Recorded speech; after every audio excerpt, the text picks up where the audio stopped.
నమస్కారం, welcome to Suman TV. నేను గీతాంజలి. ప్రస్తుతం మనతో పాటు లలితాదేవి ఉపాసకులు, ప్రముఖ జ్యోతిష్య వాస్తు పండితులు బ్రహ్మశ్రీ నానాజీ పట్నాయక్ గురువు గారు ఉన్నారు. వారితో మాట్లాడదాం.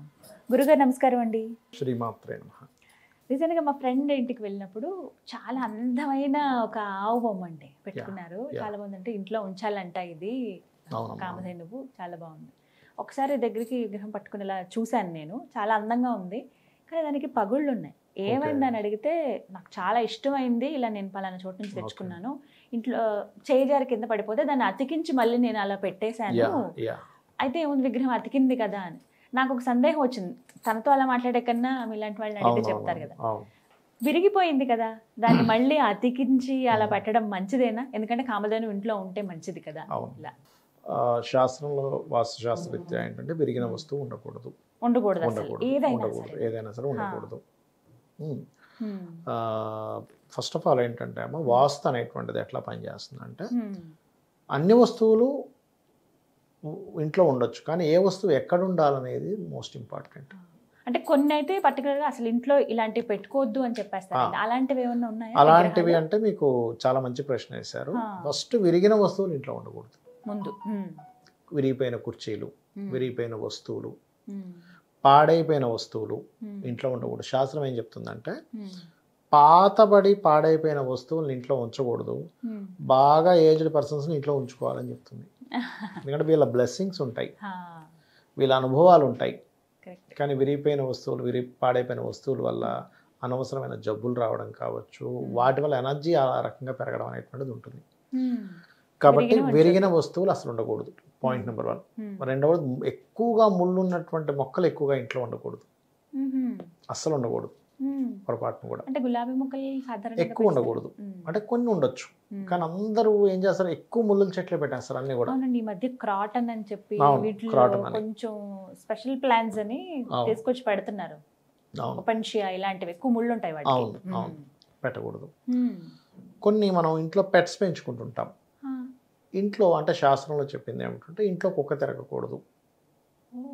ఎందుకు అంటే దేవతలు ఆ యొక్క ప్రసాదాన్ని స్వీకరించరు, మనం పెట్టేటువంటి నైవేద్యం స్వీకరించరు అంటారు. నేను ఒక వీడియోలో చెప్పినప్పుడు చాలామంది నాకు కాల్ చేశారు, అయ్యో మేము పెట్స్ లవర్స్ అండి, మాకు ఎట్లాగా అంటే, నేను దానికి ఒక ఉపాయం చెప్పాను. అప్పుడు మీకు ఇండివిజువల్ హౌస్ అయితే మీ దీంట్లో తిరగనివ్వండి, ఇంట్లోకి రానివ్వకుండా.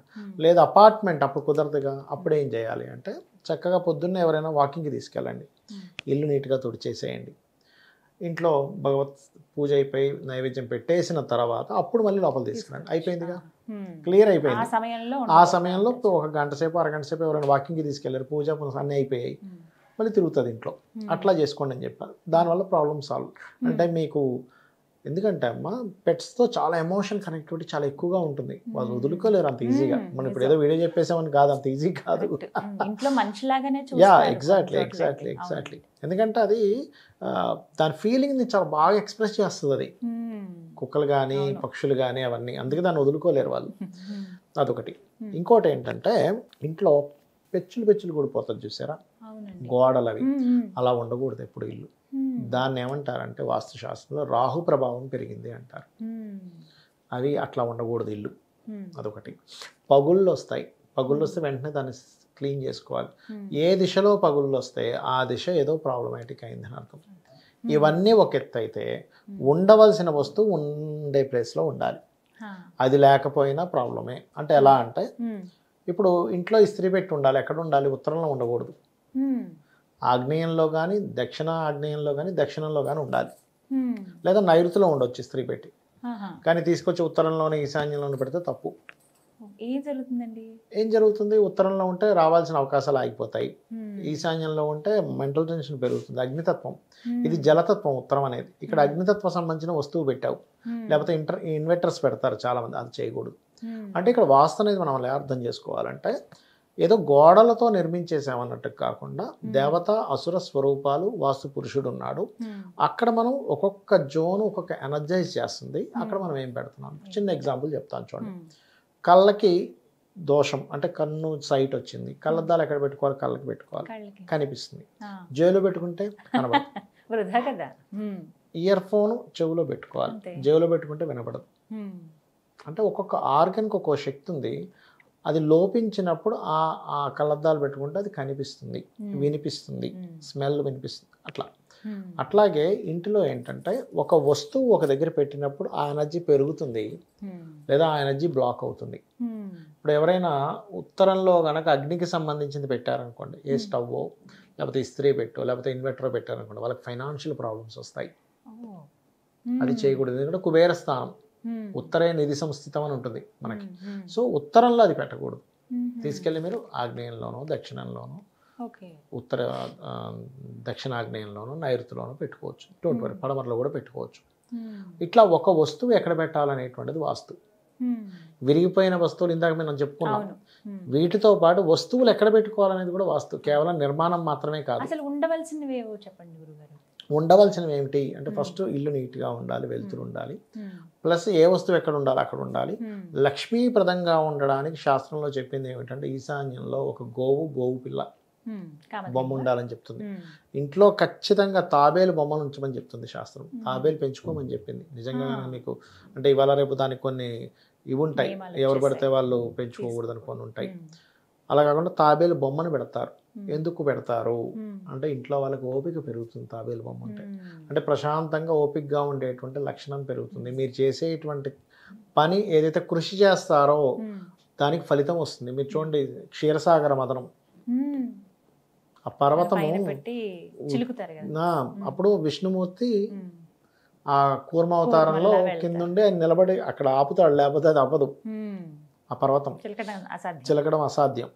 అలా ఏంటంటే మనకు ఒక సపోర్టింగ్ దొరుకుతుందమ్మా. అంటే నాకు ఒక సపోర్ట్ ఉంది, భగవత్ అనుగ్రహం ఉంది అని ఒక ఫీలింగ్లో ఉంటుంది తాబేలు ఇంట్లో ఉంటే కనుక. సో తాబేలు ఉండాలి. లోహం అండి ఎలా పెట్టుకోవాలి? ఏ లోహమైనా ఉండొచ్చు అమ్మా, ఏ లోహమైనా ఉండొచ్చు, ఏ లోహమైనా ఉండొచ్చు. ఇంకోటి ఏంటంటే చాలా మంది తెలియక గణపతి బొమ్మను బయట పెడతారు. అసలు అలా పెట్టకూడదు. మీకు ఎందుకు మనకి ఈ పార్వతీదేవి కొడుకుని బయట పెట్టింది. అప్పుడు ఏం జరిగింది? పరమేశ్వరుడు ఆ గణపతికి సంబంధించింది అంటే ఏంటి, దేవతా సంబంధించింది. ఎప్పుడు కాపలా ఉండకూడదు, ద్వారపాలకులు కాదు వాళ్ళు. ఇది మనకు అర్థమయ్యేలా అదొకటి. అండ్ అలాగే ఇంట్లో ఎప్పుడు కూడా శాస్త్రం ఏం చెప్తుందంటే ఇంట్లో కనుక పీస్ఫుల్నెస్ రావాలి అంటే ఒక మంచి గిన్నెలో వాటర్ వేసి కొన్ని ఎప్పటికప్పుడు ఫ్రెష్ పుష్పాలు ఉంచాలి. ఆ ఇంటికి మీరు వెళ్ళి చూడండి, వెళ్ళంగానే ఏదో ఒక హ్యాపీనెస్ కనిపిస్తుంది, కలుగుతుంది, ఆధ్యాత్మిక భావన కలుగుతుంది, ప్రశాంతత అనిపిస్తుంది. కొన్ని ఇళ్ళకి వెళ్తే మనకి అక్కడికి వెళ్తాం కానీ మనకి ప్రశాంతత ఉండదు, చాలా గందరగోళంగా ఉంటుంది. అక్కడ కాసేపు ఉండలేము, బయటకు వచ్చేయాలనిపిస్తూ ఉంటుంది. అటువంటి పరిస్థితి ఉంటూ ఉంటుంది. అదొకటి. అండ్ అలాగే కలర్స్ వేసే విషయంలో వస్తువులు ఎంత ముఖ్యమో కలర్స్ వేసే విషయంలో కూడా ఉత్తరంలో వైట్ కలర్ ఉండాలి ఎప్పుడు. తూర్పు వైపు లైట్ గ్రీన్ ఉండాలి, తూర్పు ఆగ్నేయం దక్షిణం వరకు కూడా. నైరుతిలో క్రీమ్ కలర్ ఉంటే ఎనర్జైజ్ అవుతుంది, అంటే మీకు ఏదైనా నెగటివ్ ఎనర్జీ వచ్చేది ఆపుతుంది.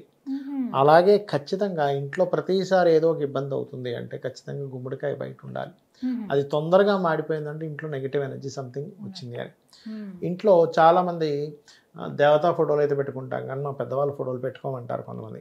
అది ఖచ్చితంగా పడమర నైరుతిలో ఉండాలి. అవి పడమర నైరుతిలో పడమర భాగంలో ఉండాలి. పడమర నైరుతికి మధ్యలో భాగం ఉంటుంది, అక్కడ ఉండాలి ఆ ఫోటోలు. పితృదేవతా స్థానం అంటారు. వాళ్ళ ఫోటోలు ఖచ్చితంగా అక్కడ ఉండాలి. పెద్దవాళ్ళవి తాతగారో ముత్తాతగారో, కొంతమందికి తండ్రిగా తీస్తే వాళ్ళవి, వాళ్ళ ఫొటోస్ అక్కడ ఉంటే ఏమవుతుందంటే వాళ్ళ బ్లెస్సింగ్స్ కూడా వస్తాయి. అది మెయిన్గా చూసుకోవాలి. ఇంకోటి ఏంటంటే మీరు ఈ డస్ట్బిన్స్ పెడతారు చూసారు, ఇది కూడా చాలా పాత్ర పోషిస్తుందమ్మా. ఇది దక్షిణ నైరుతిలో ఉండాలి కానీ ఎక్కడ పెడితే అక్కడ ఈ డస్ట్బిన్ పెడితే ఏమవుతుందంటే వేరే మీరు చేసే పనులన్నీ ఇబ్బంది వస్తుంది. ఇంట్లో అద్దాలు పెడతారు చూసారు, అద్దాలు చాలా ప్రాముఖ్యత వహిస్తుంది. అద్దం ఎక్కడ పెడితే అక్కడ పెట్టకూడదు. మీరు డిప్రెషన్ జోన్లోనో లేకపోతే వేస్ట్ జోన్లోనో అద్దం పెట్టారనుకోండి, వేస్టేజ్ పెరుగుతుంది ఇంట్లో. అద్దం కూడా మంగళకరమైన వస్తువే. చాలామంది తెలియక మంగళకరమైన కొన్ని వస్తువులు అంటే కుంకుమ కానివ్వండి, మనకి ఆభరణాలు కానివ్వండి, ఇవన్నీ మంచం మీద పెడతారు, అసలు పెట్టకూడదు ఇంట్లో. అది కూడా వాస్తు దోషాన్ని క్రియేట్ చేస్తుంది, వాస్తు సంబంధించిన ఇబ్బందిని క్రియేట్ చేస్తుంది. అండ్ అలాగే ఇంట్లో ఇప్పుడు మంగళకరమైన వస్తువులు గాజులు, అలంకార వస్తువులు ఉంటాయి చూసారా, అది చాలా జాగ్రత్తగా చాలామంది తెలియక ఏం చేస్తారు, మంచం కింద ఒక ఇది ఉంటే దాని కింద పెట్టేస్తారు. అసలు అక్కడ పెట్టకూడదు. అసలు అక్కడ పెట్టకూడదు. మరి పడమరలో కానీ పడమర నైరుతిలో కానీ పెట్టుకోవాలి వీటిని, లేదా ఉత్తరంలో పెట్టుకోవాలి. ఉత్తరంలో పెడితే చాలా మంచిది, మంగళకరమైన వస్తువులు కిందకు వస్తాయి ఇవి, అక్కడ పెట్టుకోవాలి. లేదా తూర్పుకి ఈశాన్యానికి మధ్యలో పెట్టుకోవాలి, తూర్పు ఈశాన్యంలో పెట్టుకోవచ్చు. ఇవి మంగళకరమైన వస్తువులు. అలాగే దేవుడికి సంబంధించిన భగవత్ సంబంధించిన కొన్ని ఉంటాయి. మీరు ఆ పూజ గదిలోనే ఇక్కడ చాలామంది ఏం చేస్తారంటే పూజ గదిలో అల్మార్లా కడుతూ ఉంటారు. వీలైనంత మట్టుకు పూజకి సంబంధించినవన్నీ అక్కడే పెట్టుకోవడం బెస్ట్, బయట పెట్టుకోవడం కంటే కూడా. ఎందుకంటే అవి వేరే అశౌచ సంబంధించినవి అందకుండా ఉంటాయి. ఇంకోటి దేవుడికి నిత్యము పెట్టేటువంటి బెల్లము ఇట్లాంటి పదార్థాలు ఉంటాయి సరే, మిశ్రీ ఇలాంటివి రెగ్యులర్గా పెడతారు, అవి అక్కడే పెట్టుకోవడం మంచిది, బయట పెడతారు. చాలా మంది ఏం చేస్తారంటే వంటగదిలోని ఇంకో దగ్గర పెట్టి అక్కడ నుంచి తెస్తారు. అసలు అలా తేకూడదు, ముఖ్యంగా గుర్తుపెట్టుకోండి. ఇంట్లో నిత్యము చాలామంది తెలియక ఏం చేస్తారంటే, మొన్న మా ఇంట్లో వాళ్ళు ఇది అయ్యారు 2 సంవత్సరం దాకా దీపం పెట్టిన అంటారు. అసలు అలా చెయ్యకూడదని చెప్తుంది శాస్త్రం. 11వ రోజు తర్వాత ఖచ్చితంగా ఇంట్లో చెయ్యాలి. ఇంట్లో వారం దాటి కనుక దీపం లేదు అంటే ఖచ్చితంగా అక్కడ ప్రేతము తిరుగుతుంది. ప్రేతము పిశాచ సంబంధించినటువంటి బాధలు పెరుగుతాయి, అందులో ఎటువంటి డౌట్ లేదు, ఏమీ డౌట్ లేదు, ఖచ్చితంగా వస్తుంది. నెగిటివ్ ఎనర్జీ ఫామ్ అయిపోతుంది, దానే నెగిటివ్ ఎనర్జీ అనుకోండి ఫామ్ అవుతుంది. ఇది గుర్తుపెట్టుకోండి. ఇలా ఖచ్చితంగా ఉండవలసిన ఏదన్నా అంటే ఖచ్చితంగా అంటే కామధేను అమ్మ, బిల్వపత్రం ఖచ్చితంగా ఉండాలమ్మా శివుడి మీద ఎప్పుడు కూడా. తులసి కోట ఉండాలమ్మా. తులసి సకల నదులు సకల దేవతలు అందరి యొక్క సప్త ఋషులు అందరూ ఉంటారంటారు. మీకు ఖచ్చితంగా తులసి మొక్క ఉండాలి, కామధేను ఉండాలి, అలాగే తాబేలు ఖచ్చితంగా ఉండాలి. అండ్ అలాగే శివునికి అంటే మీరు శ్రీ వైష్ణవుల ఇలా అని కాదు, పంచాయతనం అంటారు, అది ఉండాలి ఖచ్చితంగా. అండ్ అలాగే ఇంకొక విషయం ఏంటంటే ఇక్కడ చాలామంది అఖండ దీపం పెడుతూ ఉంటారు ఇంట్లో. అఖండ దీపం ఎప్పుడు కూడా అరణి అంటారు. అంటే మనకి ఇట్లాగా చేసి దీపాన్ని ఇచ్చేస్తారు, దాంతో వెలిగిస్తే మన ఇంత శ్రేష్టం, అదొకటి. అండ్ మరొకటి ఏంటంటే అమ్మ, ఈ పూజా మందిరంలో చాలామంది ఏం చేస్తారంటే బయట ఉన్నటువంటి చీపురుతోనే లోపల కూడా తుడిచేస్తారు, అది చేయకూడదు. లోపల సపరేట్గా ప్రత్యేకంగా బట్టతో తుడవాలి. ఇప్పుడు పూజా మందిరం చీపురుతో తుడవకూడదు, అది తెలియక చాలామంది ఈశాన్యంలో కూడా తీసుకొచ్చి తుడిచేస్తారు, అట్లా చేయకూడదు. ఒక క్లాత్ తీసుకొని నీట్గా దాన్ని చేయాలి. ఇట్లా ఇవి పాటించాలి, ఇవి ఉండాలి, ఇవి ఉంటే మంచిది. చాలా మంది ఏంటంటే శంకు ఉండొచ్చా లేదా కూడా గవ్వలు ఉండడంలో తప్పేం కాదమ్మా, దాన్ని లక్ష్మీ సంబంధించిన ప్రదంగా తీసుకుంటారు. శంకు ఏంటంటే శివుడికి అభిషేకం కోసం వాడతారు.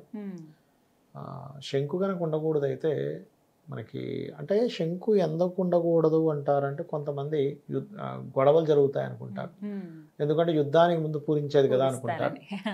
కానీ అట్లా ఏం లేదు, మీరు దైవ సంబంధమైన వాటి కోసం వాడుతున్నాము అనుకున్నప్పుడు దైవ సంబంధించిన వాటి కింద మారిపోతుంది. అభిషేకం చేస్తాం శివుడికి, చేయొచ్చు, తప్పేం కాదు. ఇవన్నీ ఉండొచ్చు. చక్కగా వివరించారు గురుగారు, ధన్యవాదాలండి. శ్రీమాత్రే నమః.